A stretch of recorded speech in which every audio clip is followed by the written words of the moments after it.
ہمارے چینل میں خوش آمدید۔ چلیں شروع کرتے ہیں آج کی کہانی۔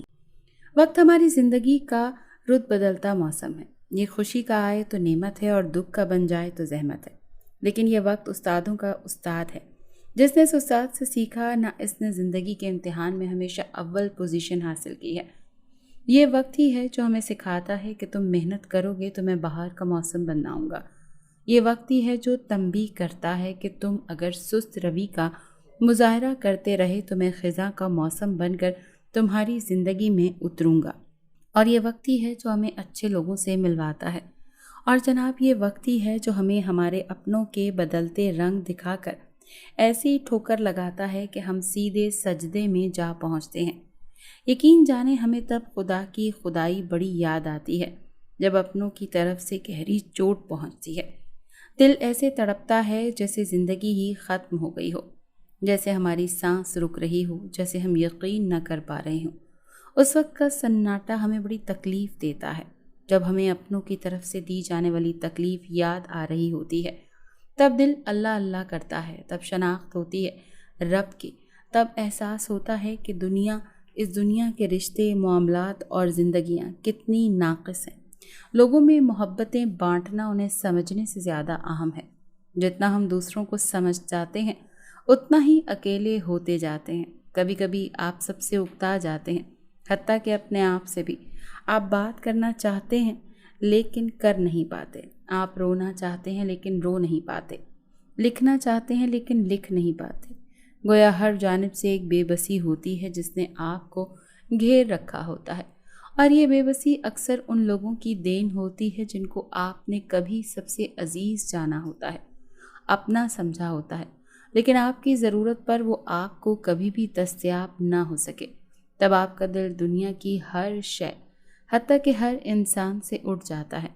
ہر طرف دھوکہ ہی محسوس ہوتا ہے۔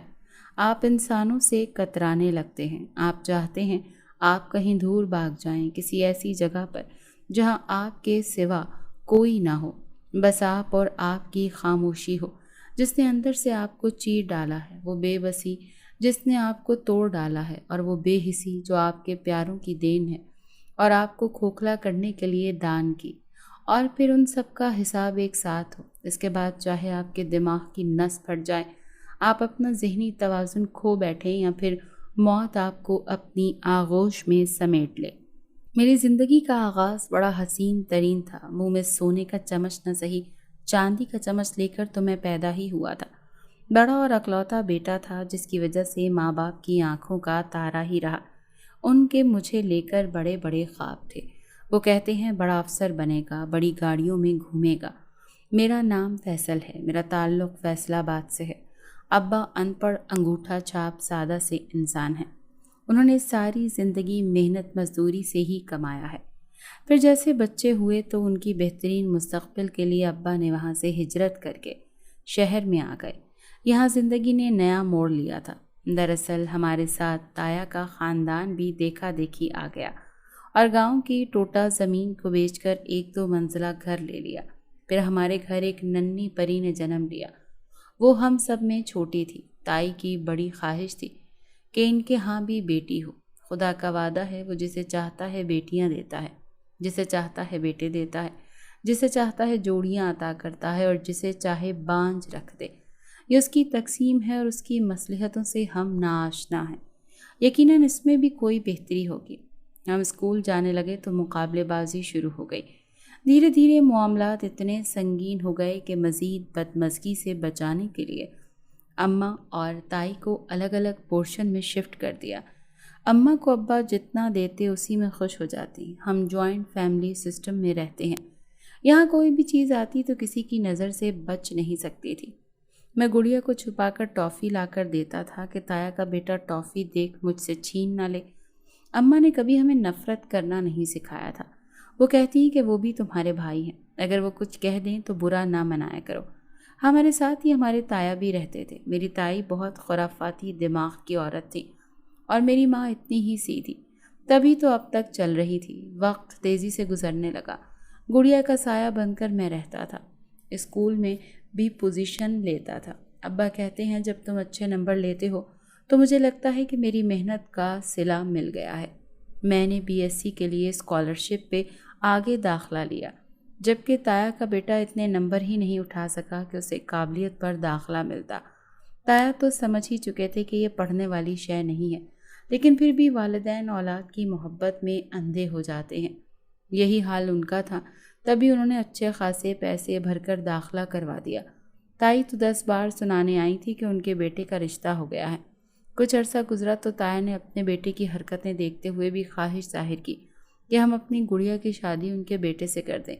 میری بہن کی عمر 14 سال کی تھی، جبکہ وہ ایک حسین، خوبصورت لیکن باپردہ زندگی گزار رہی تھی۔ میں نے اور ابا نے کبھی اس پر روک ٹوک نہیں کی تھی۔ وہ ہم دونوں کی ہی شہزادی تھی۔ وہ ماں باپ کے ساتھ میری بھی اکلوتی گڑیا تھی۔ بابا کی آنکھوں کا تارا تھی۔ خوشحال زندگی کب برباد ہونی تھی اس کا اندازہ نہیں تھا۔ میرے تایا ابو کے 2 بیٹے تھے، دونوں مجھ سے بڑے تھے۔ مجھے دونوں ایک آنکھ نہیں بھاتے تھے۔ وہ اچھے لوگوں میں نہیں اٹھتے بیٹھتے تھے۔ جب بہن نے میٹرک پاس کیا تو تایا گھر آئے اور باتوں ہی باتوں میں اپنے چھوٹے بیٹے کے رشتے کی بات کر دی۔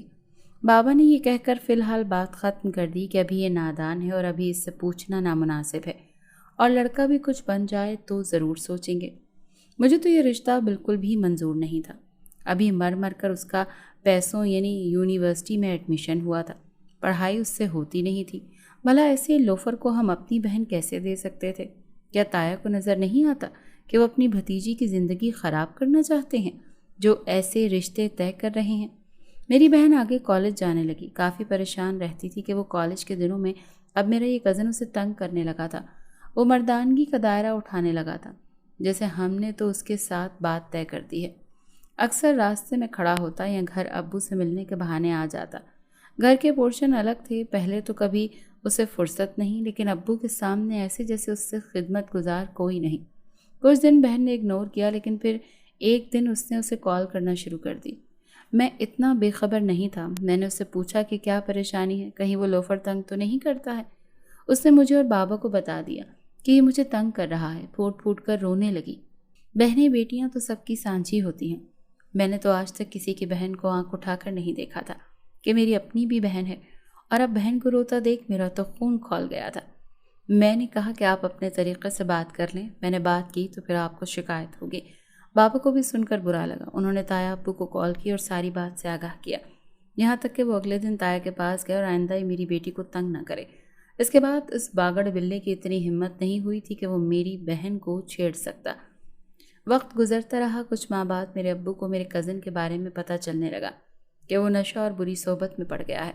میں نے تائی کو بتایا، جو ابا کو مجھ پر نظر رکھنے کا بتا کر کہتی تھی۔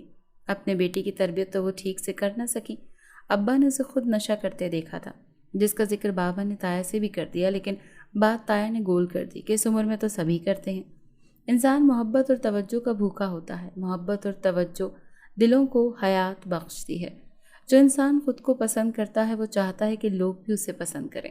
محبت اور چاہت انسان کو شادمان اور خوشحال کرتی ہے۔ محبت ایک ایسا جذبہ ہے جو استاد اور شاگرد دونوں کے دلوں پر مساوی طور پر اثر انداز ہوتا ہے۔ اگر انسان کسی کو چاہتا نہیں ہوگا، پسند نہیں کرتا ہوگا، تو اس کی تربیت کیسے کر سکتا ہے؟ تربیت اولاد میں محبت کا کردار بنیادی حیثیت کا حامل ہے، لیکن انہوں نے بچوں کو بگاڑ دیا تھا۔ تایا نے اکثر یہی بات کی کہ گڑیا کو اپنی بہو بنائیں گے، پر میرے بابا نے یہ سوچ لیا تھا کہ اب میں اپنی بیٹی یہاں پر نہیں دوں گا، نہ ہی پہلے کبھی ہاں کی تھی۔ وہ بھائی کی محبت میں بیٹی نہیں قربان کر سکتے تھے، نہ میں کوئی روایتی بھائی تھا کہ ان کو کہتا کہ چاہے جیرے یا مرے، شادی تو خاندان میں ہی ہوگی۔ تائی نے خاندان میں باتیں بنانی شروع کر دی، بولی کہ یہ اچھی لڑکی نہیں ہے، اسی لیے میرے بیٹے کو پھنسا لیا ہے، اور اب اتنی بھولی بن گئی ہے کہ میرا بیٹا تو لاکھوں میں ایک ہے، اس کو بھلا لڑکیوں کی کمی ہے؟ اگر یہ ہمیں رشتہ نہیں دیں گے تو ہمیں کیا رشتہ نہیں ملے گا؟ یہ لوگ تو ایسے ہی مغرور ہو گئے ہیں۔ میں اپنی بیٹی پر اندھا اعتماد کرتا تھا، اور یہی سب لوگ ان کی باتوں پر متفق ہوئے، کیونکہ لڑکے کو تو کبھی بد کردار سمجھا ہی نہیں جاتا، ہمیشہ لڑکی کے کردار پر ہی سوال اٹھائے جاتے ہیں۔ جب یہ سب باتیں ابا تک پہنچنے لگیں تو وہ پریشان ہو گئے، اور اماں بھی کہنے لگی، اب ہماری بیٹی سے کون رشتہ کرے گا؟ میں نے کہا آپ ایسے بھی کسی کی باتوں میں آ کر بہن کو بیاہ دیں گی؟ میں نے کہا ان کے بیٹے کی اصلیت جلد ہی سب کے سامنے آ جائے گی، تو کیا ہم اپنی گڑیا کو ایسے ہی کسی سے بیاہ دیں گے؟ ابھی اس نے خواب دیکھنا شروع کیے ہیں، برائے مہربانی اس کو اس کے خواب پورے کرنے دیں۔ اور مجھے بہت غصہ آیا۔ میں نے کہا آپ بتائیں کام کیوں نہیں بنتی جگہ کے خلاف باتیں کریں گے؟ صاف صاف کہہ دیا تھا کہ ایسا ہی رویہ رکھا تو ہم بہت جلد گھر علیحدہ کر لیں گے۔ ان سب باتوں میں گڑیا کی صحت پر بہت منفی اثر پڑا تھا۔ وہ سارا دن کھانا نہیں کھاتی تھی، ایک کمرے میں بیٹھ کر روتی رہتی تھی کہ میں ایک تو اتنی اچھی ہوں، میں نے تو کبھی تایا کا برا نہیں چاہا، تو وہ میرے ساتھ ایسا کیوں کر رہی ہیں؟ میں نے کہا جس انسان کا جتنا ظرف ہوتا ہے وہ ویسا ہی رنگ دکھاتا ہے۔ تم فکر مت کرو، تمہارا بھائی زندہ ہے، کوئی تمہاری طرف انگلی اٹھا کر بھی نہیں دیکھ سکتا۔ لیکن وہ ایک لڑکی تھی، فطرتی طور پر سوچنا بھی ٹھیک تھا۔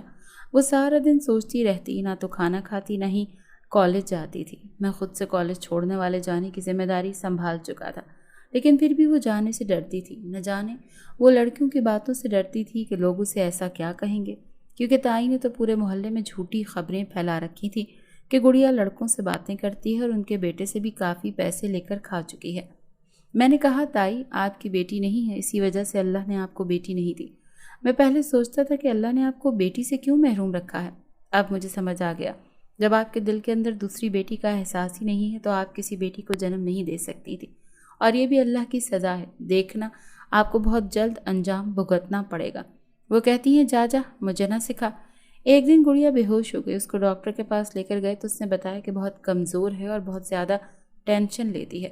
میں نے ان کو کہا کہ تم اپنا خیال رکھو گی، اپنے بھیا کو اور تمام احباب کو بالکل بھی تنگ نہیں کرو گی۔ اماں سے بھی کہا کہ آپ اس کے سامنے ایسی باتیں نہ کیا کریں، وہ بچی ہے، سارا دن سوچتی رہتی ہے، ابھی اس کی عمر ہی کیا ہے۔ ابا نے بھی اس کو بہت سمجھایا۔ جب تائی ایسے نہ کر سکیں تو انہوں نے تعویذ کروانا شروع کر دیے، اور وہ لوگوں پر باز جاتی تھیں اور میری بہن پر تعویذ کروا رہی تھیں کہ اس کی خوبصورتی چلی جائے، اس کا کوئی رشتہ نہ ہو۔ میں نے زندگی میں ان سے زیادہ زہریلا انسان نہیں دیکھا تھا۔ مجھے اتنی ان سے نفرت تھی کہ اس سے زیادہ کسی سے نفرت ہو نہیں سکتی۔ میں نے کہا ہم اپنا گھر علیحدہ کر لیتے ہیں، کم از کم ان باتوں سے اور ان چالوں سے تو بچیں گے۔ اب بھی میری بات سے متفق ابا دکھائی دیے، وہ بھی روز روز کی لڑائی جھگڑے سے تنگ آ چکے تھے۔ ہم نے جلد ہی مکان تبدیل کر لیا اور اپنا مکان ہم بھی لے چکے تھے۔ تایا نے بہت کہا کہ تم لوگ کدھر جا رہے ہو؟ میں نے کہا یہ معاف کیجیے گا، اپنی بیوی کے سارے کرتوت جانتے ہیں لیکن پھر بھی آنکھیں بند کر کے بیٹھے ہوئے ہیں۔ میں اور میرے گھر والے پہلے ہی کافی تکلیف اٹھا چکے ہیں۔ میری بہن ساری رات روتی رہتی ہے، اس بیچاری نے تو پتہ نہیں کیا کیا تکلیف بھی دیکھ لی ہے، اور اوپر سے تایا کا بیٹا کھلے عام گھوم رہا تھا، اسے تو کوئی فکر ہی نہیں تھی، اور اس کی ماں تو اس کو انا کا مسئلہ بنا چکی تھی۔ عورت کے کردار پر لگا داغ کوئی نہیں دھو سکتا۔ میں نے سنا تھا کہ عورت ہی عورت کی سب سے بڑی دشمن ہوتی ہے، اور آج دیکھ بھی لیا کہ کیسے میری تائی اپنے بیٹے کے کرتوت بھی بدل نہ سکی، اور اس کا بدلہ میری بہن سے لیا۔ وہ بیچاری سارا دن تڑپتی رہتی تھی کہ کوئی ہو جو اس کا درد بانٹ سکے۔ مجھے کہتی کہ مجھے اپنے آپ سے بدبو آتی ہے، اس کا رنگ زرد پتے کی طرح ہو گیا۔ سیانے کہتے ہیں بیٹیوں سے ڈر نہیں لگتا، ان کے نصیبوں سے ڈر لگتا ہے، ورنہ جتنا احساس بیٹیاں اپنے ماں باپ کا کرتی ہیں بیٹے تو کر ہی نہیں سکتے۔ بچپن سے ہی اپنی خواہشات، اپنے خوابوں کو اندر دفن کرنا سیکھ لیتی ہیں۔ کبھی ماں باپ کی فکر میں ہلکان ہو رہی ہوتی ہیں تو کبھی بھائیوں کی فکر میں گھل رہی ہوتی ہیں۔ بہت سے لوگ یہ بھی کہتے ہیں کہ بیٹیاں بوجھ ہوتی ہیں، جبکہ حقیقت میں وہ بچپن سے ہی بوجھ بانٹتی ہیں۔ میں نے عالم بابا سے بات کی تاکہ مسئلہ ہو سکے، تو ساری زندگی وہ بیچاری وہیں ڈر کے تو نہیں گزار سکتی تھی۔ وہ کہتے ہیں مجھے ایک نظر آتی ہے، کبھی کالا سایہ نظر آتا ہے، میں ساری رات سو نہیں پاتی، جب میں سونے لگتی ہوں تو یوں لگتا ہے جیسے کوئی میرا گلا گھونٹ رہا ہے۔ میں نے یہ ساری بات عالم صاحب کو بتائی، وہ عمل کرنے لگے اور کہنے لگے تیری تائی نے اس پر گندا جادو کروایا ہے، اسی کی وجہ سے تیری بہن کا مستقبل تاریک ہے۔ میری ماں یہ سن کر ہی رونے لگی۔ میں نے کہا اماں حوصلہ رکھ، ابھی تو ہم نے بہت تکلیف ہے کاٹنی ہے، اب بھی پریشان ہو گئی۔ میں نے تو دونوں کو حوصلہ دیا اور عالم سے بات کی کہ کوئی اس کا حل نکل سکتا ہے، تو اس نے کہا کہ رات کے پہر تمہیں اس درخت کے نیچے سے وہ کپڑا نکال کر جانا ہوگا تاکہ اس پر میں عمل کر کے جادو کا توڑ نکال سکوں۔ میں نے اس بات پر مان گیا۔ اس کے علاوہ میں کبھی بھی رات کو قبرستان نہیں گیا تھا، مجھے ڈر لگ رہا تھا، لیکن اپنی بہن کے لیے اتنا تو میں کر ہی سکتا تھا۔ اسی لیے رات ہوتے ہی میں قبرستان چلا گیا اور وہاں سے وہ پتلا نکال لایا۔ اس دن عالم بابا پھر آ گیا، کیونکہ تائی تو عمل کروا کر پرسکون ہو چکی تھی۔ اس کے جسم سے سارا خون نکل چکا تھا اور یوں لگ رہا تھا جیسے وہ صدیوں کی بیمار ہو۔ میں نے اس سے کہا کہ تمہارا بھائی تمہیں کچھ نہیں ہونے دے گا، اور عالم بابا نے اپنا عمل شروع کیا۔ بہت تکلیف سے تڑپنے لگی، کہنے لگی روک دو، لیکن عالم بابا نے کہا کہ یہ اس کی آواز نہیں ہے، یہ تو ان موکلوں کی آواز ہے۔ انہوں نے اچانک ماچس جلائی اور وہ پتلا اس آگ میں جلا دیا اور کہنے لگے اب تیری بہن بالکل ٹھیک ہو جائے گی، ورنہ اگر تم لوگ ڈاکٹری علاج کرواتے رہتے تو اس کا اور نہیں کچھ نہیں ہو سکتا تھا، اور اس پر تو کالا جادو کیا گیا ہے جس کا میں نے توڑ نکال دیا ہے۔ میں نے بھی سکھ کا سانس لیا۔ اماں شکرانے کے نوافل پڑھنے لگی۔ میں نے عالم کو پیسے دے کر چلتا کیا اور کہا کہ آپ کا بہت بہت شکریہ، اگر آپ نہ ہوتے تو میری بہن تکلیف سے تڑپتی رہتی۔ ابا اماں بھی کافی پرسکون ہو گئے اور اماں کو ابھی سے فکر لگ گئی کہ جلد از جلد گڑیا کی شادی کر دینی ہے۔ کہتی ہے میں تائی کی عادات سے واقف ہوں، وہ ضرور کوئی ہنگامہ کھڑا کر دیں گی، لیکن میں نہیں چاہتی کہ اس کی زبان سے میری بچی کے نصیب کو نظر لگ جائے۔ گڑیا پہلے کی طرح صحت یاب ہو گئی تھی۔ میں روز اس کے لیے کھانے کی کوئی نہ کوئی چیز لاتا تھا۔ میری بھی ماشاءاللہ سے نوکری لگ چکی تھی، گھر میں آمدن میں اضافہ ہو گیا تھا، اور دوسری طرف تایا ابھی تک محنت مزدوری کرتے تھے کیونکہ ان کے بیٹے تو ان کا سہارا ہی نہ بن سکے تھے۔ انہوں نے شروع ہی سے اپنے بچوں کی تربیت کے بجائے انہیں دولت سے بگاڑ دیا تھا، اور اب ان میں سدھار لانا بہت مشکل تھا۔ مجھے ماں کی باتیں کچھ حد تک ٹھیک لگی تھیں، اور ویسے بھی میں گڑیا کو ایسے لوگوں میں بیانا نہیں چاہ رہا تھا جو اس پر ظلم کریں۔ پھر ایک رشتہ کروانے والی سے بات کی اور گڑیا کو بھی سمجھایا کہ وہ ہم پر بوجھ نہیں ہے، لیکن یہ سب اس کی بہتری کے لیے کیا جا رہا ہے۔ اسے کوئی اعتراض نہیں تھا۔ وہ کہتی ہے کہ جیسا آپ لوگ چاہتے ہیں مجھے کوئی اعتراض نہیں ہے۔ اس کی فرما برداری پر میں جی اٹھا تھا۔ ایک بہن بھائی کا مان ہی تو ہوتی ہے۔ ہاں کر کے میرا مان رکھ لیا تھا، اور پھر میں نے رشتہ والی کو پیسے دیے اور اماں کو کہا کہ اس کو اچھے سے سمجھا دو کہ اچھے لوگوں میں میری بہن کا رشتہ کروائے۔ اکلوتی ہونے کے باوجود میری بہن کو گھریلو معاملات میں دلچسپی لینے کی عادت تھی۔ وہ شروع ہی سے اماں کے ساتھ کچن کے کام میں مدد کروا دیا کرتی تھی، اور اس لیے اسے پڑھائی کے ساتھ ساتھ گھر کے سارے کام کاج بھی آتے تھے۔ ایک حسن تو اس میں لاجواب بے مثال تھا ہی۔ میں نے اپنی بہن جیسی خوبصورت لڑکی آج تک نہیں دیکھی تھی۔